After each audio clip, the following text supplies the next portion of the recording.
Karena bangsa ini sedang menghadapi krisis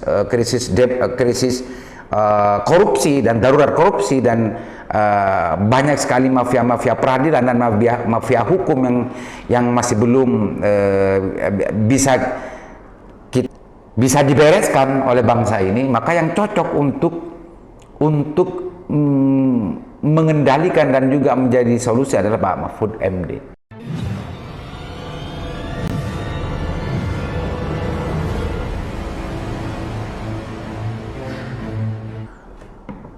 Assalamualaikum warahmatullahi wabarakatuh. Kembali berjumpa dengan saya Leman Haris di acara Sanasan Musik. Pemirsa, hari ini kita musik terkait dengan urusan politik nasional, Pilpres. Kalau Pilpres ini gaduh dan damai, enak dibicarakan dan seru gitu ya. Pembicaranya seru karena sampai detik ini masih ada kecenderungan keterbelahan antara kelompok cebong dan kampret. Tapi kita usik di salah satu puzzle dari cerita perkembangan Pilpres. Saya akan baca berita Kompas yang ditulis pada tanggal 15 hari ini, tanggal 15 ya, soal pasangan capres pada Pilpres 2024. Begini kata Anies Baswedan. Begini kata Anies Baswedan.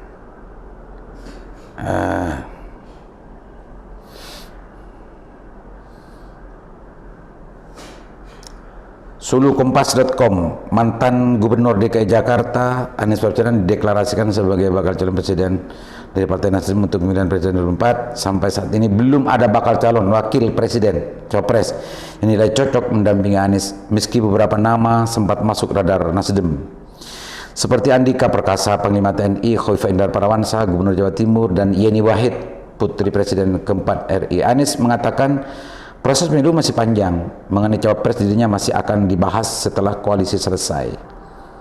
Ini Anies, masih panjang prosesnya, koalisinya saja belum selesai, nanti koalisinya dulu selesai kemudian baru tahap berikutnya, masih panjang, kata Anies. Di Sulu, Jawa Tengah, Selasa kemarin, dan lain sebagainya. Pemirsa musik, kalau mengikuti perkembangan pencapresan di Indonesia ini menarik, sama menariknya dengan dulu gitu ya, seru dan menarik, ngeri sedap juga. Anies oleh sebagian orang diidentik sebagai simbol dari politik identitas. Meskipun demikian, setelah Nasdem secara resmi mendeklarasikan Pak Anies, maka sedikit mulai mustakmal gitu ya. Sedikit mulai mustakmal simbolisasi itu kan. Nasdem ini adalah partai koalisi yang dulu pertama kali juga mengusung Pak Jokowi, dan Nasdem ini adalah Nasional Demokrat. Dan arah politiknya tidak identitas gitu ya, tidak ke radikal dan lain sebagainya. Pemirsa musik, kalau bicara masalah sosok Anies Baswedan, sosok Ganjar Pranowo, sosok Prabowo, sosok Erlangga, dan yang lain-lain, tokoh-tokoh nasional yang muncul, nama-nama tokoh nasional yang muncul menjadi potensi menjadi capres cawapres pada tahun 2024 nanti, ini memang masih sebatas spekulasi sebetulnya. Masih spekulasi. Dan juga Anies pun meskipun resmi, ini koalisinya masih belum resmi, belum jelas. Bahkan informasinya ada masih terjadi tarik menarik gitu ya, antara PKS dan juga Demokrat. Di sisi yang lain kubu P3, Golkar dan PAN masih belum jelas juga. Dan sempat saya melihat mendekat ke Pak Ganjar dan mungkin juga akan merayu PDIP untuk bagaimana bergabung di KIB. Kalau Pak Prabowo bersama PKB sudah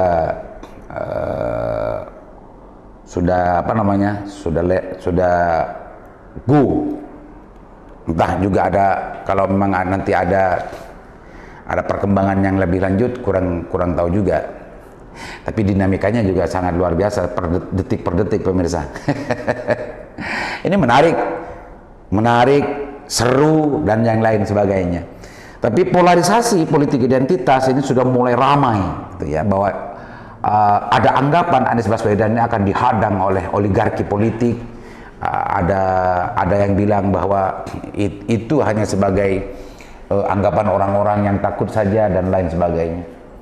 Semua itu hanya sebuah spekulasi-spekulasi dan permain-permainan dan kembang-kembangan politik gitu ya, yang sifatnya spekulatif menurut saya. Saya melihat hentikan sajalah kalau bicara tentang persoalan-persoalan bahwa ini adalah politik identitas, bahwa ini adalah kadrun, ini adalah cebong, ini adalah penjilat, ini adalah dan lain sebagainya. Istilah-istilah itu sebetulnya membuat publik ini tidak nyaman sebetulnya, memunculkan sebuah kecurigaan, munculkan sebuah sentimen, munculkan banyak hal yang sebetulnya tidak patut untuk kita jalani sebetulnya. Tapi secara prinsip Pak Ganjar Pranowo ini sudah mulai terang-terangan sebetulnya Pak Ganjar Pranowo mengatakan siap untuk menjadi calon presiden, meskipun di PDIP sendiri, karena Pak Ganjar Pranowo ini adalah kader PDIP, masih belum jelas dan belum pasti siapa yang duduk, apakah Puan Maharani. Tapi yang santer hari ini kalau PDIP adalah Puan Maharani, apakah Ganjar. Tapi biasanya politik itu sering berubah dalam satu malam sebetulnya. Apakah nanti PDIP memaksakan diri Puan Maharani berpasangan dengan siapa, atau akan mengikuti keinginan sebagian banyak publik yang menginginkan Pak Ganjar Pranowo untuk menjadi pengganti dan penerus dari Pak Jokowi. Kita tunggu lihat saja. Tapi ini menarik dan seru sekali pemirsa. Yang menjadi pikiran saya, kita itu sekarang masih ramai dengan pembicaraan figur, tidak ramai dalam konteks bagaimana membicarakan persoalan bangsa ini, membicarakan bagaimana sebetulnya status dari bangsa ini, dan siapa sebetulnya yang pantas dan patut untuk menjadi pemimpin dan menjadi solusi dari problematika kehidupan berbangsa dan bernegara yang kita alami hari ini. Saya mungkin berbeda dengan banyak orang. Orang bilang Anies, kecenderungannya, meskipun Anies saya yakin beliau itu memang mempunyai intelektual yang luar biasa dan yang lain, dan punya agenda dan gagasan yang cemerlang. Pak Ganjar juga, Pak Prabowo lagi, dan yang lain-lain. Cuma banyak yang justru belum ramai dibicarakan sosok orang yang menurut saya yang pantas menjadi solusi negeri ini. Saya melihat sosok ini adalah Pak Mahfud MD. Kalau kita sedikit berpikir keberadaan dan status dari bangsa ini diakui atau tidak, negeri ini sekarang darurat korupsi. Diakui atau tidak, negeri ini sekarang darurat korupsi. Di sisi yang lain, negeri ini juga sedang darurat, atau bisa dikatakan loh ya, ramai atau dikuasai mafia hukum, sebagaimana yang sering disinyalir oleh Bapak Mahfud MD.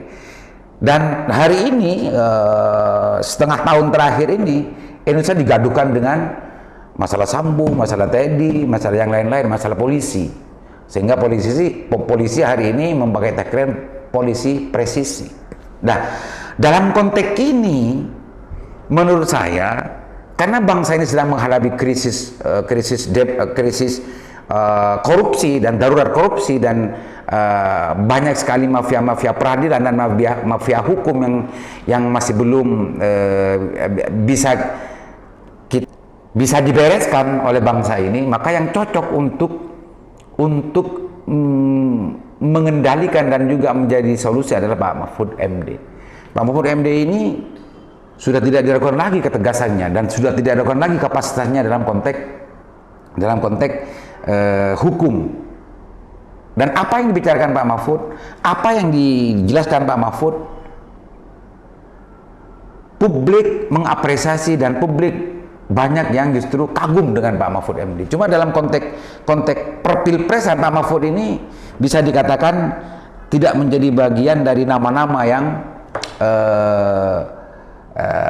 nama-nama yang 3-4 besar di Indonesia.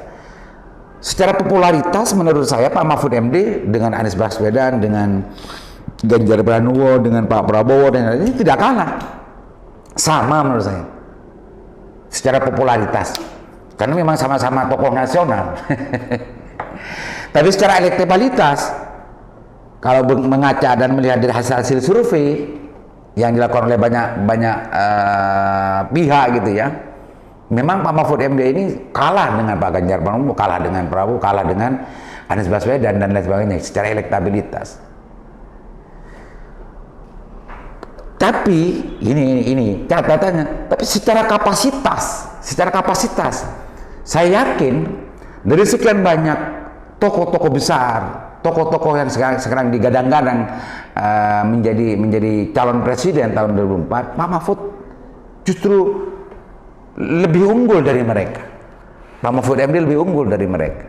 Tapi anehnya nama ini tidak mencuat menjadi 3 besar dan 4 besar. Sekali lagi, kalau kita kembali kepada catatan dari bangsa ini sekarang darurat korupsi dan darurat dari mafia hukum, maka yang pantas sebetulnya memimpin negeri ini adalah Pak Mahfud MD dengan kapasitas yang ada dan ketegasannya yang ada, yang selama ini kita tahu dan selama ini kita lihat gitu ya. Tapi kembali kepada kemauan publik Indonesia dan partai-partai politik yang berhak untuk mengusung presiden. Apakah Pak Mahfud ini nanti masuk ke wapres atau capres, kita nunggu lihat saja, masih spekulasi semua hari ini. Tapi mudah-mudahan ke depan siapapun yang menjadi presiden dan siapapun nanti yang diusung dan juga didukung oleh rakyat Indonesia, itu adalah figur terbaik buat Indonesia ke depan. Sekedar musik, mudah-mudahan bermanfaat. Assalamualaikum warahmatullahi wabarakatuh.